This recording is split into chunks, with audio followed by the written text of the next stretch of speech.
Hola, soy el doctor Anselmo Flores Andrade y sean bienvenidos al programa Conversaciones con Perspectiva. En la misión de hoy hablaremos sobre hostigamiento y acoso sexual en contra de las mujeres.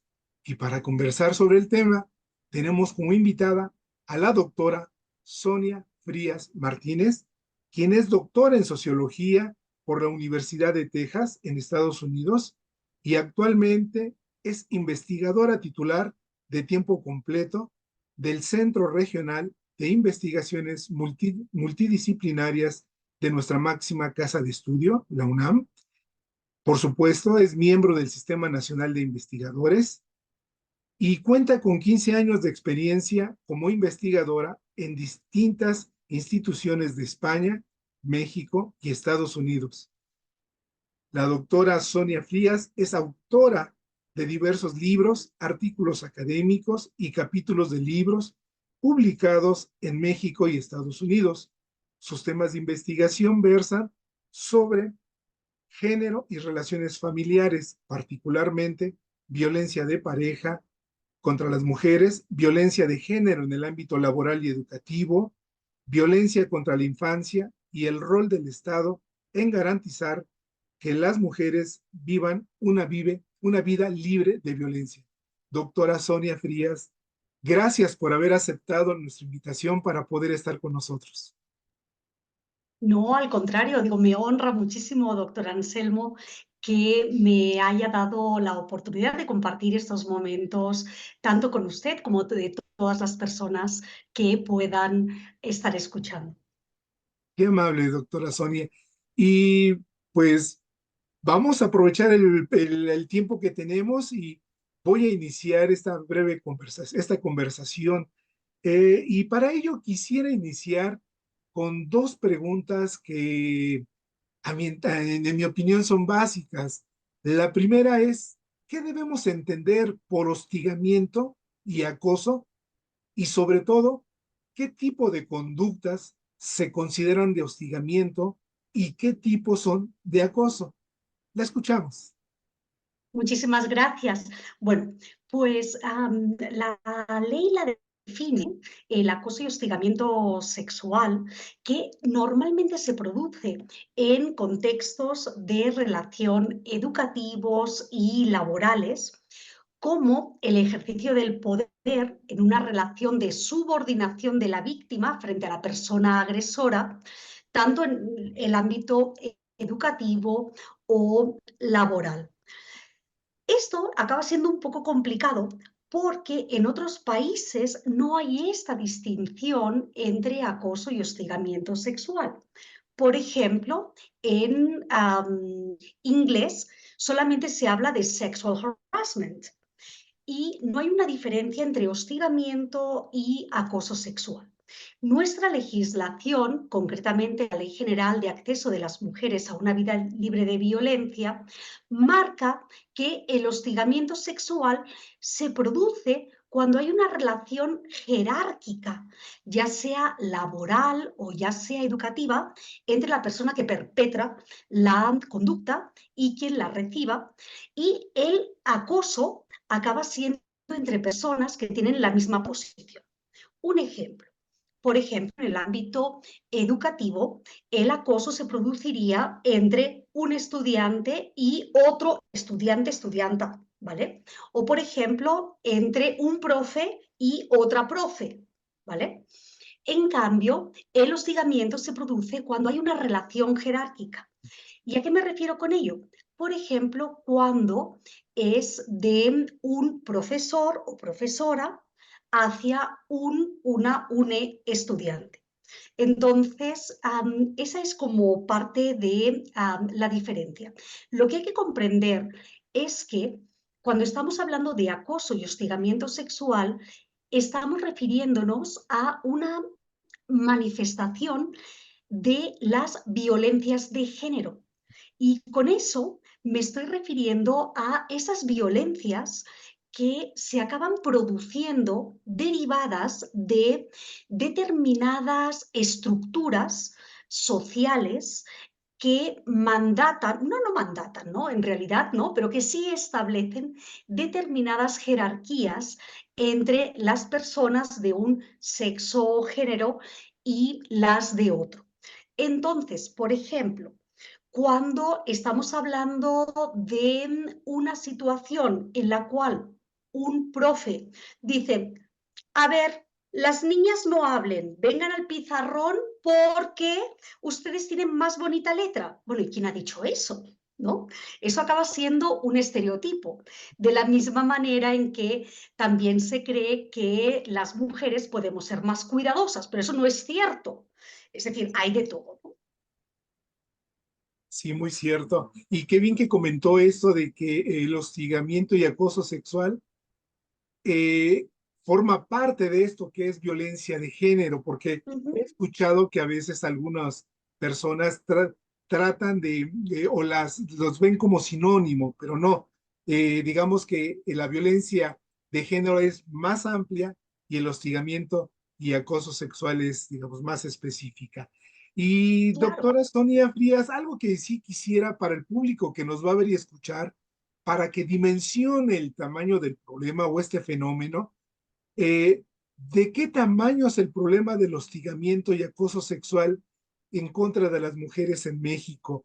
Le pregunto esto porque hace unos días, revisando un poco sobre el tema, miré un titular de un diario nacional aquí en la Ciudad de México y decía que 4 de 10 mujeres en el año pasado 23 sufrieron acoso y hostigamiento y acoso sexual.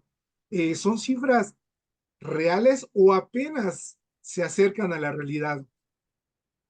Bueno, yo creo que lo primero es que todo depende, ese titular, de dónde haya obtenido la información, ¿no? Digo, porque ahí tenemos un punto como importante.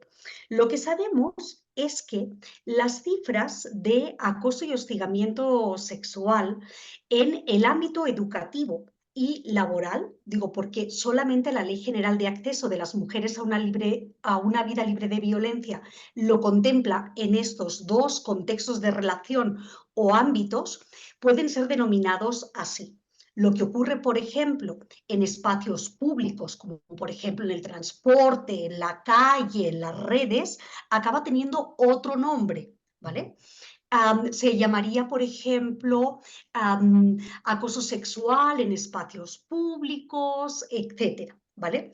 Pero lo que nosotros sabemos a partir de la encuesta nacional sobre la relación, sobre las relaciones en los hogares, ahí lo que nosotros podemos saber es que, y le voy a poner un ejemplo de lo que ocurre en las universidades, ¿no?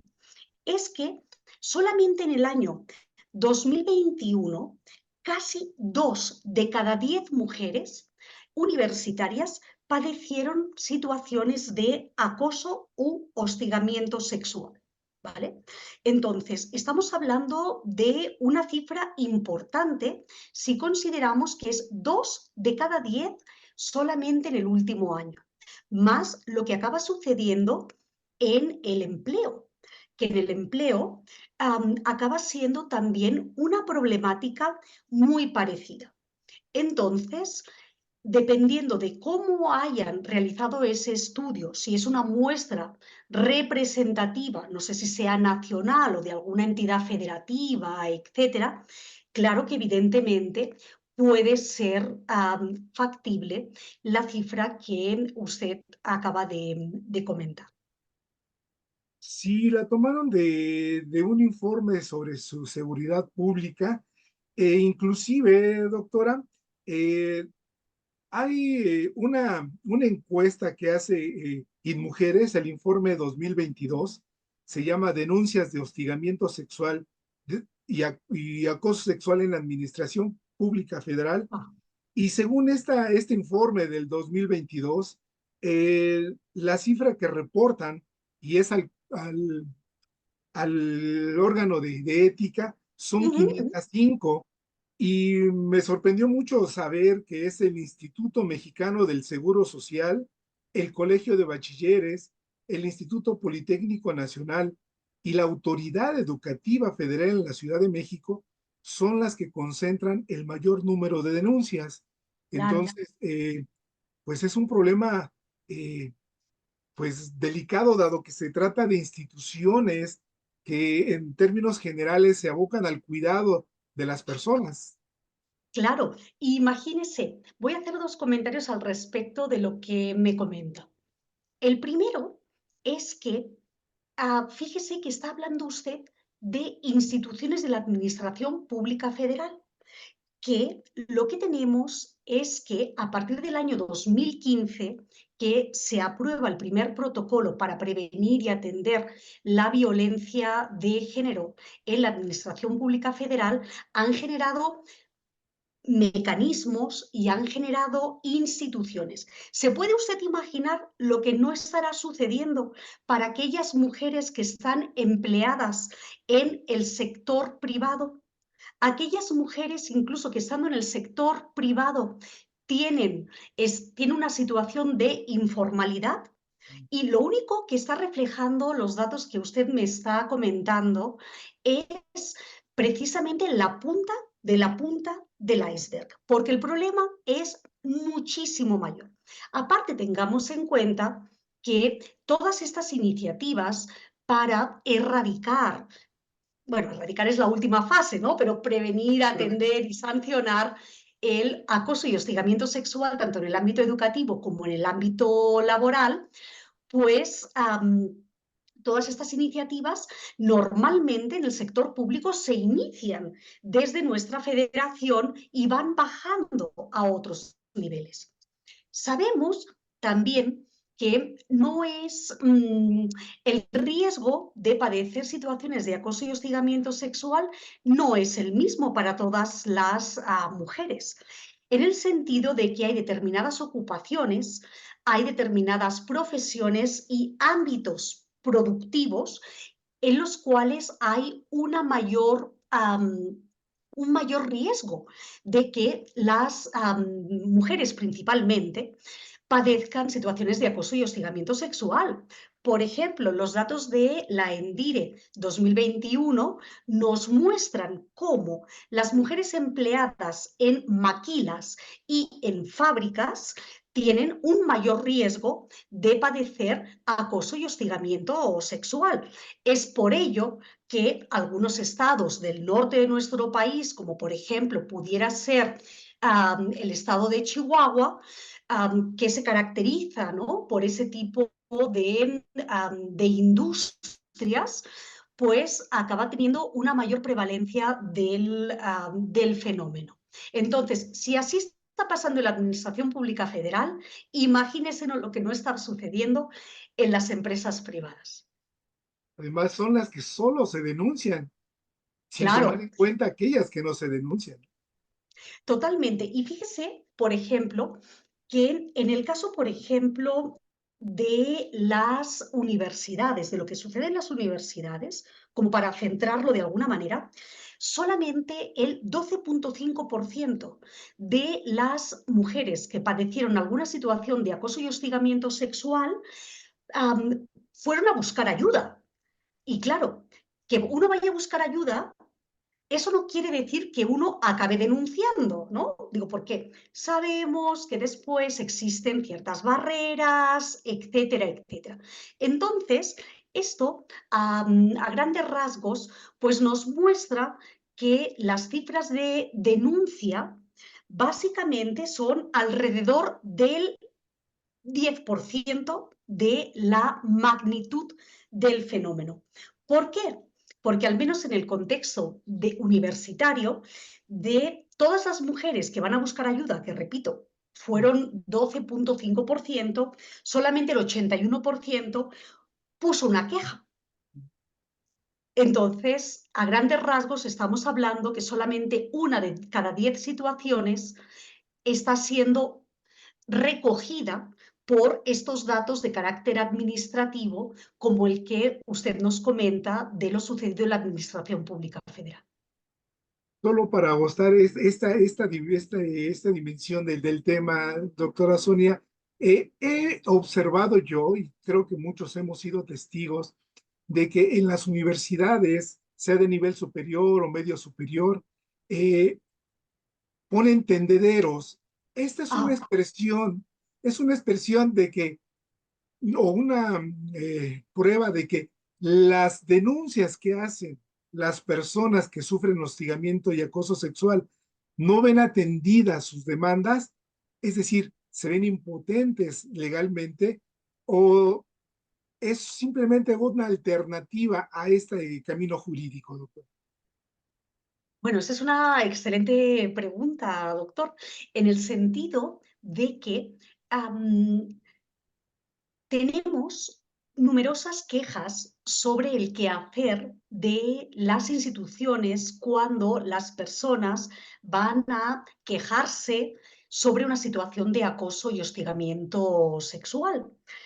Entonces, en algunas ocasiones se opta por poner estas quejas en los tendederos, que a mí me gusta llamarlos más como muros de la vergüenza, porque ¿cómo es posible que en instituciones en las cuales estamos formando a los futuros profesionistas de nuestro país se estén produciendo este tipo de situaciones? ¿Vale? Pero lo acaban haciendo porque muchísimas veces, pues cuando las mujeres acuden a pedir ayuda, pues sus demandas no son atendidas. Eso por un lado. Pero al mismo tiempo, sabemos que en el acoso y hostigamiento sexual tenemos una doble jerarquía de poder. ¿Vale? Cuando comentaba anteriormente que estamos hablando de una situación de violencia de género, ahí lo que tenemos es una primera dimensión, que es el género. Pero adicionalmente, hay una segunda dimensión que tenemos que tener en cuenta, que es el estatus o posición que ocupan las personas al interior de la organización. Porque no es lo mismo ser el mero mero en el trabajo, es decir, ser el director general, ¿vale? A ser una asistente administrativa. Digo que evidentemente todos acaban contribuyendo muchísimo al quehacer de la empresa, la institución, lo que sea. Y de la misma manera que no es lo mismo ser un super profesor investigador a ser una estudiante de licenciatura. Y no es lo mismo ser estudiante de licenciatura que ser estudiante de doctorado. ¿Por qué? Porque lo que acabamos teniendo son todas estas jerarquías vinculadas con el estatus. Entonces, en este sentido, el tema es como muy complejo. Y es muy complejo porque tenemos que entenderlo como vinculado con estas dos estructuras, bueno, de poder, ¿no? En distintos ámbitos. Claro, y qué delicado e impotente para la víctima cuando el acosador es alguien de prestigio o que tiene relaciones con, o sea, es increíble el escenario que tiene la víctima para poder dar ese gran paso y denunciar. Y doctora Sonia, para que el público que nos va a ver y escuchar tenga mayor claridad, ¿qué factores contribuyen a la prevalecencia del hostigamiento y acoso sexual en el ámbito laboral y escolar, sobre todo?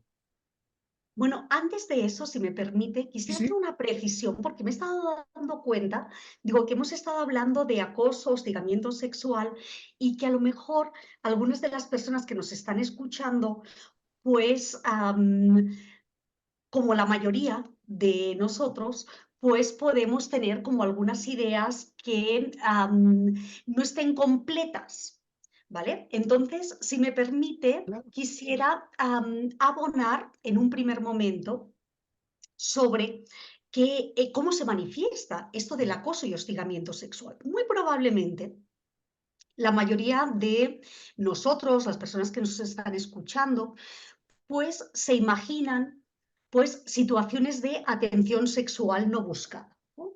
Como por ejemplo cuando el compañero te dice, oye, a ver, pero saluda bien, ¿no?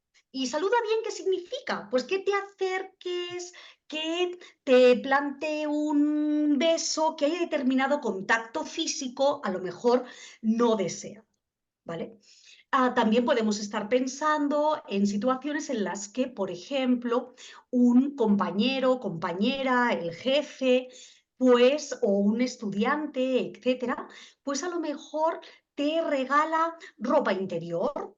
O, por ejemplo, como algunos de mis estudiantes me han comentado en alguna ocasión, que de repente llega el profe y le regala unos condones, ¿vale?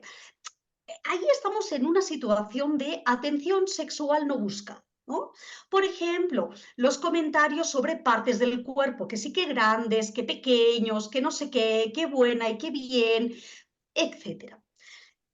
Pero también tenemos situaciones más graves como por ejemplo, graves en el sentido de las potenciales consecuencias que pueden tener y también de cómo lo viven las personas, como puede ser el hecho de que, ay, mira, es que lo que quiero es que vengas a, a mi departamento a estudiar y seguro que te va a ir bien en el examen. ¿Vale? O situaciones de que, oye, ¿no quieres salir conmigo? Pues entonces te voy a reprobar, o simplemente no te digo nada, pero te acabo reprobando, situaciones de violación, etcétera, etcétera. Y estas son las que nos vienen a nosotros normalmente a nuestra mente. Pero también tenemos algunas situaciones que son las más comunes, que son la primera dimensión del acoso y hostigamiento sexual, que es la discriminación basada en el género, que acaban siendo actos sutiles, a veces útiles, otras veces como más explícitos, que acaban afectando el desarrollo profesional y académico de las mujeres, que si bien no buscan lograr algo de carácter sexual, pero acaban reproduciendo roles y actitudes de género. Por ejemplo, cuando yo le digo a mi compañera del trabajo, porque me dijo, ¿sabes qué? Es que no estoy de acuerdo. Y le digo, ¿qué pasa? ¿Es que estás hormonal o estás menopáusica o estás...? Eso es una situación de violencia de género, porque acaba reproduciendo roles y estereotipos de género. De la misma manera, cuando hacemos comentarios sobre que las mujeres que están embarazadas acaban teniendo menor capacidad para realizar determinadas funciones, estamos en lo mismo. Cuando se hacen determinados comentarios de que, lo que pasa es que esta persona, y perdón tanto a usted como a todas las personas que nos escuchan, ¿no? Que lo que pasa es que esta persona necesita una buena acogida, ¿vale? Y me pueden ahí bloquear, pero eso se escucha en los lugares de trabajo y en las instituciones educativas. También estamos ante situaciones de acoso y hostigamiento sexual. Y el problema viene en que si no acabamos previniendo esas formas aparentemente para algunos consideradas menores, eso acaba generando pues una buena situación para que formas como la atención sexual no buscada, la coerción sexual, acaben ocurriendo. Entonces, yo creo que es importante el también incluir todas estas otras formas que a lo mejor no están dentro de nuestro imaginario, pero que también constituyen esta violencia de género y que han sido normalizadas y que muchas veces se han considerado como si no fueran importantes. Y con respecto a la pregunta que me realizaba sobre cuáles son los factores que contribuyen a la prevalencia del hostigamiento y acoso sexual, bueno, pues esos factores son múltiples, ¿vale? En primera instancia, podemos hablar de un determinado sistema de organización social que lo llamamos el sistema de organización social patriarcal, en el cual pues tradicionalmente se ha otorgado un valor diferencial a los hombres y a las mujeres y que al mismo tiempo acaba considerando a las mujeres como en un menor estatus. ¿Vale? Ese sería uno de los primeros factores, todo este sistema de organización social que acaba considerando valioso lo masculino y desprestigiando lo femenino, ¿no? Pero por otro lado también hay determinados factores organizacionales. en el sentido, por ejemplo, de que sabemos que en instituciones que hay un desbalance de género, ¿vale? Donde, es decir, donde hay más hombres que mujeres, ¿vale? Es más probable que esas mujeres acaben siendo acosadas y hostigadas sexualmente.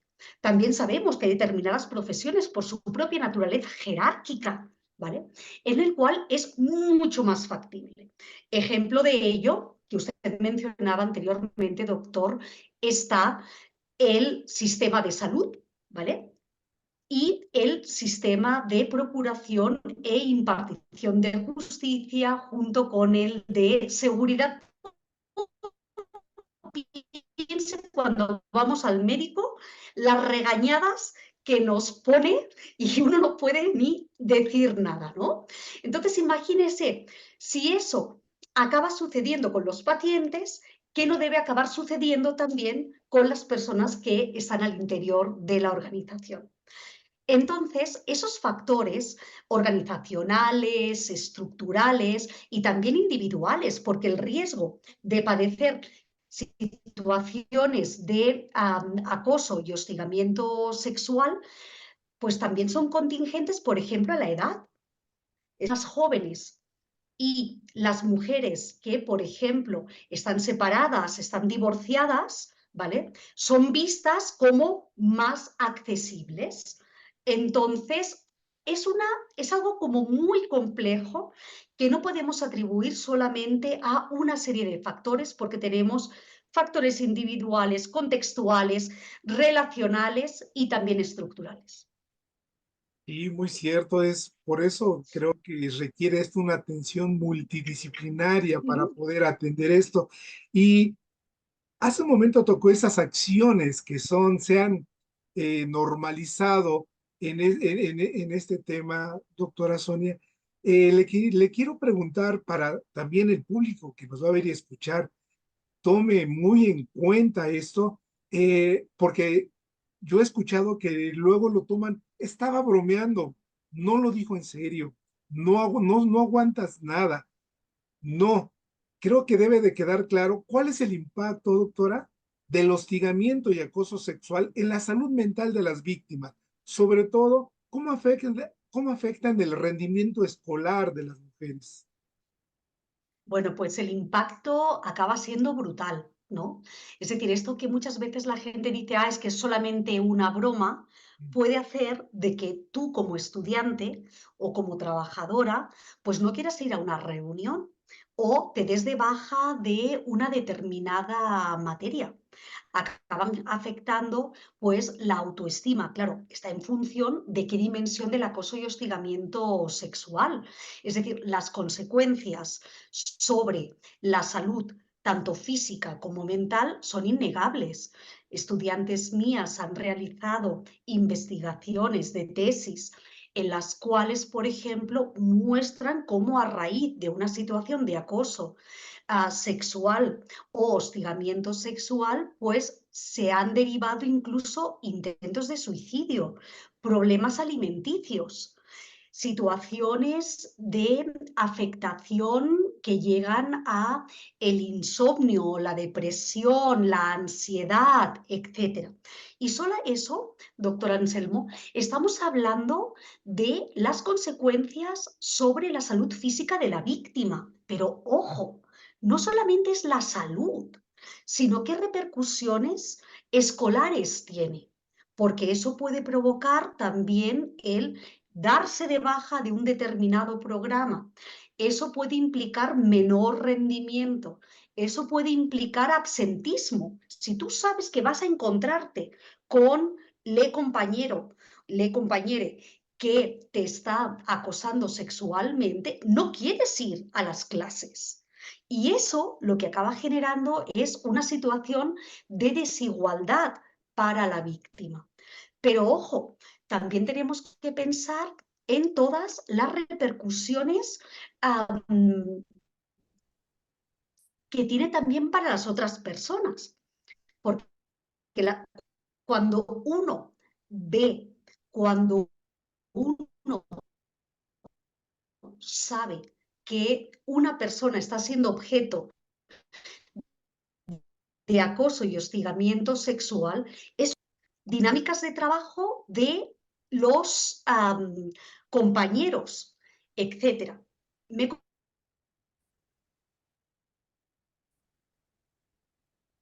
¿Sí me escucha? Ya la acabo de escuchar, se paró la imagen.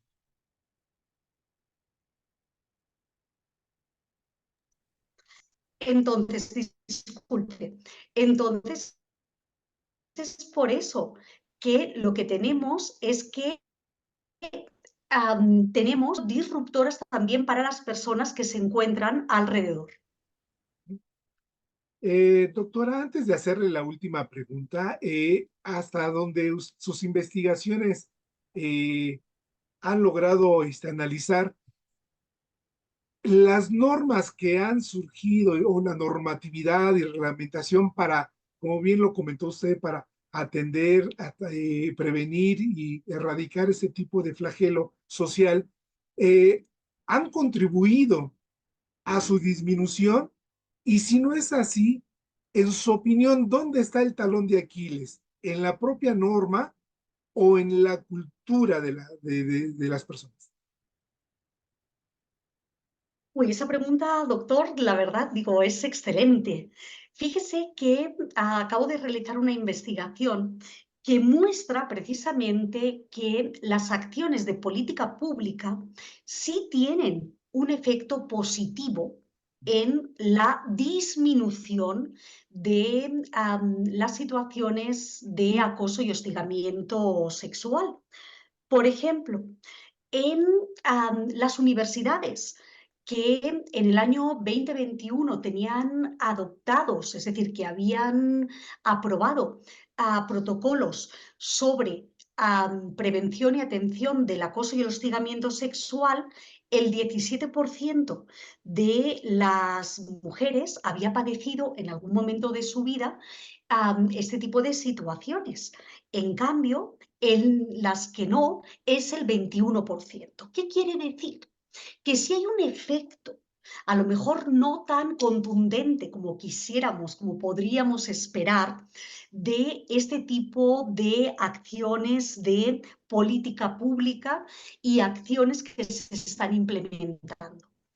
¿Por qué? Porque a la hora de que se aprueban los protocolos, pues de alguna manera esperamos que las instituciones lo difundan y que a lo mejor personas que, sobre todo en la primera dimensión, ¿no? Que es el acoso basado en el género que le comentaba, pues que dejen de incurrir en determinados comportamientos o que se lo piensen dos veces, ¿no? A mí me pasa, por ejemplo, en el trabajo que hay gente que bueno, compañeros que me dicen, oye, Sonia, ¿y si te puedo abrazar? ¿No? Y digo, sí, no hay ningún problema, ¿no? Claro, no hay ningún problema, pero me están pidiendo permiso, ¿sabes? Otra cosa sería, bueno, nos vemos luego porque tengo un poco de prisa, ¿no? Ah, pero eso sí está generando como un determinado efecto positivo. Sabemos que desafortunadamente en nuestro país, pues somos los reyes de aprobación de legislación. Pensamos que todo lo vamos a arreglar con la aprobación de legislación, la cual cosa es un primer paso, no lo voy a mentir, pero esa legislación se debe implementar. Y muchas veces las instituciones encargadas de implementar esa normatividad pues acaban no teniendo los suficientes recursos para poder hacerlo. ¿Que se podría hacer más? Yo creo que sí se podría hacer más, pero que al menos con la aprobación de los protocolos en las universidades estamos viendo un determinado avance muy pequeño, ¿eh? Digo, porque a ver, de 17 a 21% tampoco es así como para lanzar cohetes, ¿no? Pero sí está teniendo un efecto. Entonces, cabría esperar que este efecto se multiplicara, ¿no? A lo largo del tiempo. Finalmente, doctora Sonia Frías, para todos aquellos integrantes de las comunidades educativas que nos van a ver y escuchar, en su opinión, ¿qué estrategias nos puede sugerir para prevenir el hostigamiento y el acoso sexual contra las mujeres, tanto en las escuelas como en el lugar de trabajo? Bueno, yo creo que la primera estrategia, y tiene que ser una estrategia institucional, es capacitar constantemente al personal. Y cuando estoy hablando del personal, es a todo el personal, ¿vale? A todos los integrantes de esa determinada comunidad sobre qué es el acoso, qué es el hostigamiento sexual y qué conductas están detrás de cada uno de estos actos. Porque a lo mejor pareciera que el hacer el comentario de que, bueno, lo que pasa es que esta compañera pues está menstrual o menopáusica, pues es una broma, no tenemos que darle importancia, pero acaba teniendo determinados efectos, porque es verdad que no decimos de que es que lo que pasa es que el compañero es andropáusico, ¿vale? Digo, porque no es una cuestión que solamente estos cambios hormonales, etcétera, solamente acontezcan.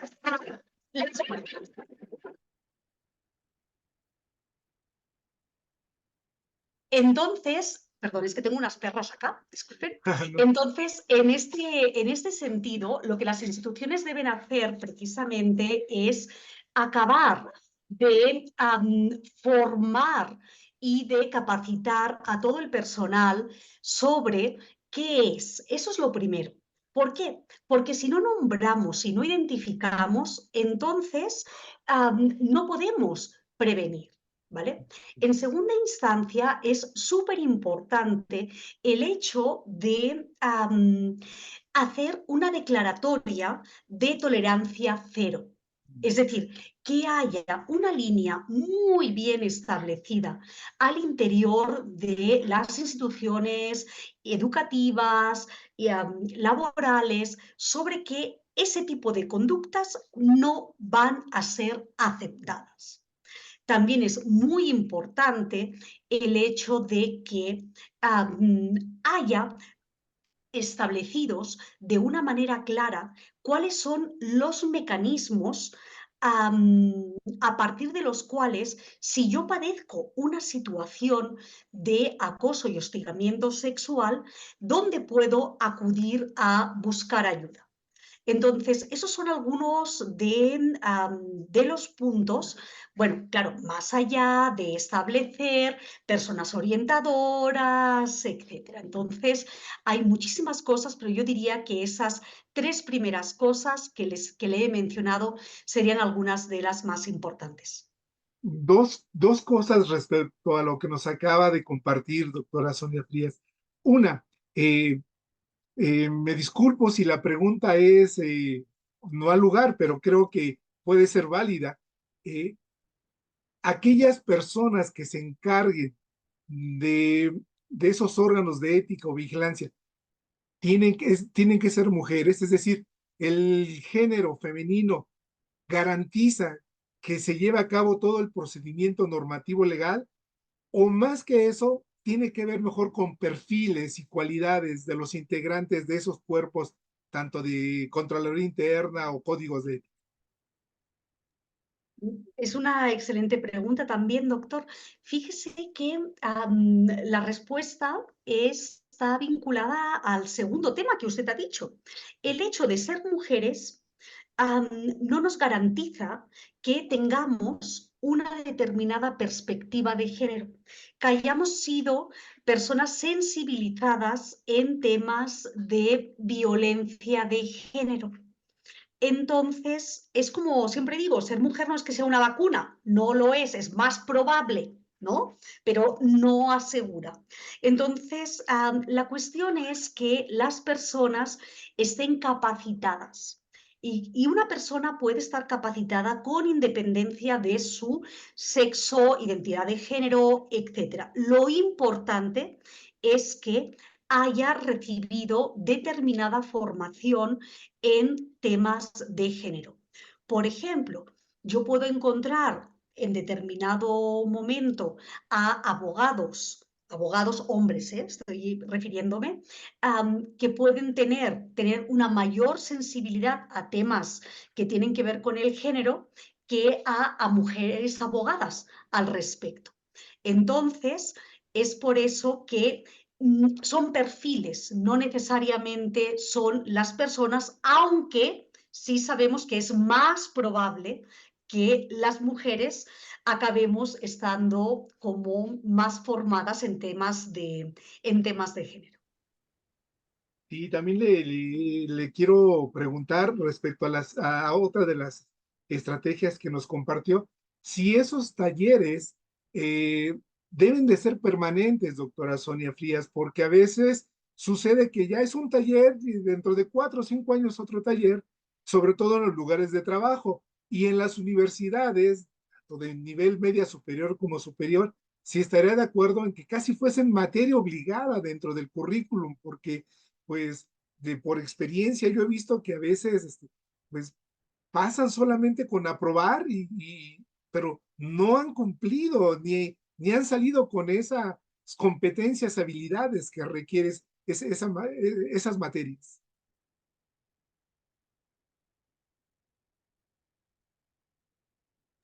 Coincido completamente con lo que usted me está comentando, en el sentido de que estos talleres deben ser permanentes, ¿vale? Y deben ser permanentes porque una embarradita, un solo taller, muchas veces no basta para que verdaderamente acabemos cambiando los individuos. En educación tenemos la parte del conocimiento, la parte de las actitudes y la parte de las prácticas.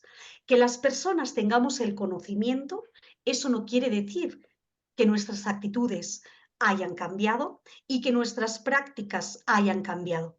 ¿Por qué? Porque estas formas de violencia de género desafortunadamente acaban estando súper arraigadas en nuestras sociedades y hemos acabado viéndolas como algo completamente normal. Entonces, un solo curso de capacitación muchas veces acaba no siendo suficiente. Por ejemplo, eso lo hemos visto con la capacitación para la prescripción de antibióticos con los médicos, ¿no? En la cual, pues, reciben determinada capacitación, hay una prescripción de antibióticos más racional, pero después de X meses, etcétera, parece como que si el efecto se acabará diluyendo. Lo mismo puede ser el caso de esta capacitación en temas de género. Aparte, por ejemplo, las escuelas, las universidades están en constante cambio. Entonces, todos los estudiantes tendrían que estar capacitados en temas de acoso y hostigamiento sexual y violencias de género, precisamente para que no las acaben reproduciendo.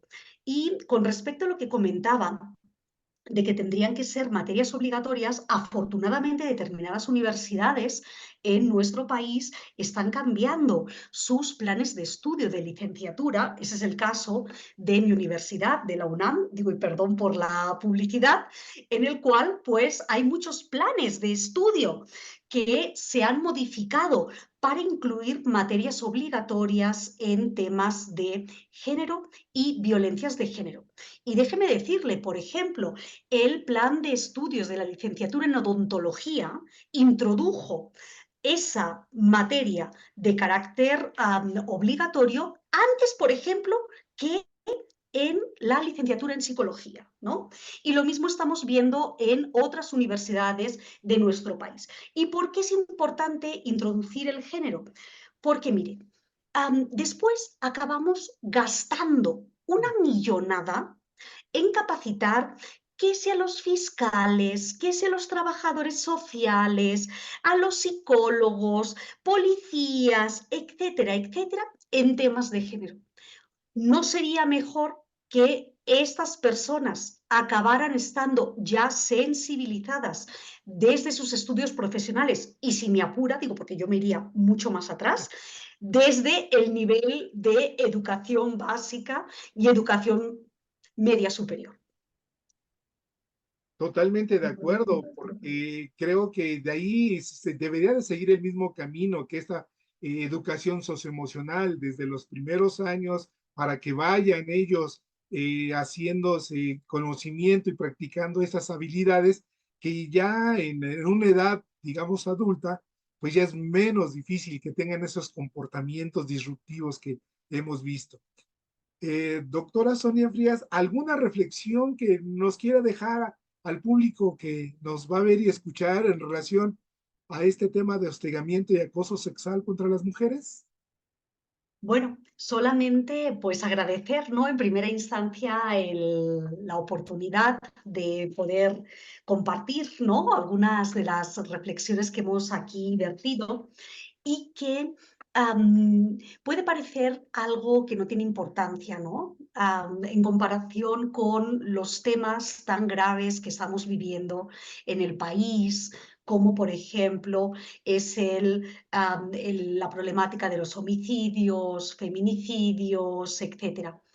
Pero tengan en cuenta de que el acoso y hostigamiento sexual es parte de este continuum de violencia. Entonces, las mismas actitudes, las mismas causas que permiten que ese tipo de fenómenos se estén produciendo en los contextos laborales y educativos son las que producen también que estas violencias acaben produciéndose en la familia, acaben produciéndose en el ámbito comunitario, el ámbito público. Entonces, pues solamente es el reflexionar sobre cómo nosotros nos estamos comportando y porque algo haya sido normal, eso no quiere decir de que no acabe generando pues determinados las personas y que no pueda tener efectos nocivos sobre ellas. Entonces, también, perdón, doctor Anselmo, muchas veces piensan que cuando estamos hablando de este problema del acoso y hostigamiento sexual es porque somos cuatro viejas locas, y digo, y perdón que lo diga así directamente, pero no, digo, los estudios nos muestran precisamente cómo las afectaciones, no solamente para las personas, sino para las organizaciones y otras personas que pueden estar alrededor, acaban siendo muy cuantiosos. Solamente hay que pensar en cuántos recursos no estamos destinando en precisamente prevenir y atender las violencias. Todos esos recursos podríamos destinarlos a otro tipo de programas. Totalmente de acuerdo con usted, doctora Sonia Frías, y yo solo me permitiré agregar que soy optimista en que este esfuerzo, este impulso que hemos observado en los últimos años, en verdad va a rendir frutos en el mediano para que las mujeres de este país y que sea ejemplo para muchos de América Latina, puedan vivir en eso que dice la ley, que tengan una vida libre de violencia. Y yo soy optimista en que se va a lograr a mediano plazo. Esto ya nadie lo para y somos parte todos de una misma comunidad y si esa como parte de la comunidad que son las mujeres está bien, creo que la otra parte podría estar también mucho mejor.